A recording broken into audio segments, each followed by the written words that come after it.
तुम्ही असं ऑब्झर्व केलंय का, की अनेक आजार हे कितीही तुम्ही मेडिसिन्स घेतली, कितीही ट्रीटमेंट घेतली, तरी सुद्धा बरे होत नाहीत किंवा त्या आजारांना बरं व्हायला नुसत्या ट्रीटमेंटनी हवं तितकं प्रमाणामध्ये यश येत नाही. मग असाच एक त्याच्यामधला आजार आहे, तो म्हणजे इन्फर्टिलिटी. मूल न होणं याला अनेक वैद्यकीय कारणं नक्कीच आहेत. पण त्या वैद्यकीय कारणांच्या बरोबरीने असं खूप वेळा पाहिलं जातं, की सर्व प्रकारच्या वैद्यकीय रेमेडीज वापरून सुद्धा एखाद्या स्त्रीला अथवा पुरुषाला हे मूल एखाद्या जोडप्याला होत नाही. सो आयुर्वेदामध्ये याच्यासाठी काही दैवव्यपाश्रय चिकित्सा सांगितल्या आहेत. दैवव्यपाश्रय चिकित्सा म्हणजे अर्थातच इथे बुवाबाजी कुठलीही नाहीये, तर मंत्रशक्तीचा आधार घ्यायला सांगितलाय. मंत्राचा आपल्या शरीरावर आणि मनावर होणारा परिणाम यावर मी एक व्हिडिओ केलेलीच आहे. पण मंत्रांमुळे आपल्या शरीरामध्ये, आपल्या विल पॉवरमध्ये, आपल्या विचारांमध्ये असे काही आमूलाग्र बदल होतात, की आपलं शरीर आपल्या स्वतःच्या हिलिंगसाठी काम करतं आणि अचाट असे, जे आपण बिलीव्हही करू शकणार नाही असे रिझल्ट्स या मंत्रशक्तीमुळे येतात. असाच एक मंत्र सांगणार आहे इन्फर्टिलिटीसाठी.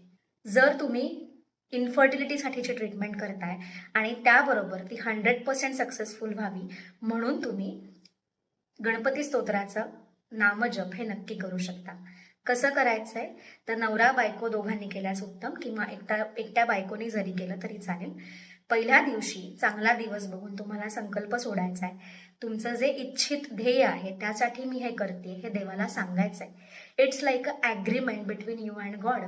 जसं की, किंवा युनिव्हर्स म्हणा तुम्ही त्यांना, जसं की एखादी गोष्ट होण्यासाठी आपण एखादी गोष्ट करतो.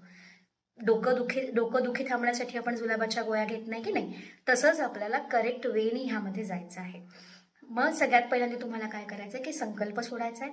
संकल्प सोडल्यानंतर गणपती स्तोत्राचं 12 वेळा रोज संध्याकाळी किंवा दिवसाच्या कोणत्याही वेळी दिवा लावून देवाजवळ रोज 12 वेळा गणपती स्तोत्राचं नामस्मरण करायचं आहे. आता हे गणपती स्तोत्राचं नामस्मरण का, तर त्या गणपती स्तोत्रातच लिहिलेलं आहे, ज्यांना पाठ असेल ते सांगू शकतील. त्याच्या फलश्रुतीमध्ये हे लिहिलेलं आहे की विद्यार्थी लभते विद्या, धनार्थी लभते धन, पुत्रार्थी लभते पुत्र, मोक्षार्थी लभते गती. म्हणजे ज्यांना धन हवंय त्याला धन मिळतंय, ज्याला विद्या हवी त्याला विद्या मिळते, आणि ज्याला पुत्र म्हणजे मुलगा नाही तर संतती हवी त्याला संतती सुद्धा मिळणार आहे. कधी? षडभीर मासे हे फलम लभेत, 6 महिन्याच्या आत तुम्हाला ते फळ मिळणार आहे असं सांगितलंय.